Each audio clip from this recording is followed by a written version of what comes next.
How to set the phone to silence on Android. Hello everyone, welcome to this channel. I'm Emily and I'm here to help you out today. So without any delay, let's get started. So there might be different ways to do that, but one of the major ways is you can just go to the settings of your device, and as you tap on settings of your device, just scroll down and tap on sound and vibration over here.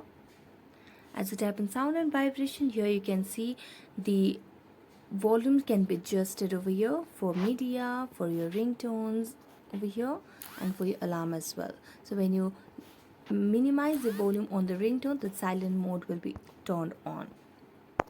So here you can see the silent mode has been turned on, and after that what you can do is this next step, which is to scroll down the status bar and then swipe it, and here you will be just able to see the option of vibrate. So just tap on that and you'll be able to see your phone has been activated to silence on Android.